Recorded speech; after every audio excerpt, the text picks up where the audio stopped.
विद्यापीठ अनुदान आयोगानं UGC देशातील तब्बल 54 विद्यापीठांवर बडगा उगारलाय। विद्यापीठाच्या संकेतस्थळावर माहिती जाहीर न केल्यानं आणि UGC कडे अनिवार्य माहिती सादर न केल्यानं त्यांना कारणे दाखवा नोटीस बजावण्यात आली आहे। यात राज्यातील पुणे जिल्ह्यामधील DY पाटील ज्ञानप्रसाद विद्यापीठ आणि अलार्ड विद्यापीठ या दोन विद्यापीठांचा समावेश आहे। याशिवाय राज्यांमध्ये असलेल्या MIT विद्यापीठांना उत्तर देण्यास सांगितलंय।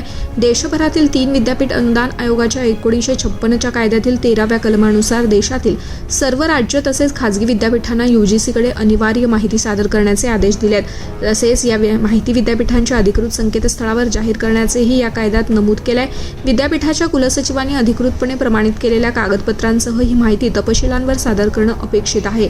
विद्यार्थी आणि पालक यांना ही माहिती सहज उपलब्ध व्हावी असा या मागील हेतू आहे।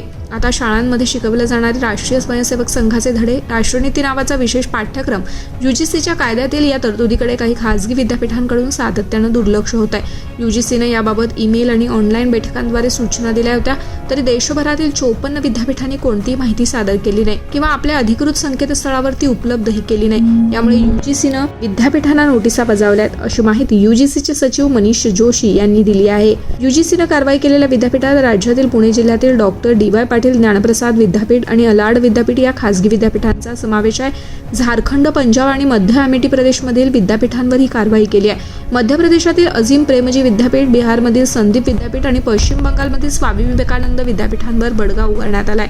संकेतस्थळावरील माहिती नोंदणी किंवा लॉगिंग न करताच विद्यार्थी सामान्य नागरिकांना उपलब्ध करून देण्यात यावी, अशी माहिती सहज मिळण्याची सुविधा व्हावी असंही UGCनं जाहीर केलेल्या मार्गदर्शक तत्वांमध्ये म्हटलं आहे।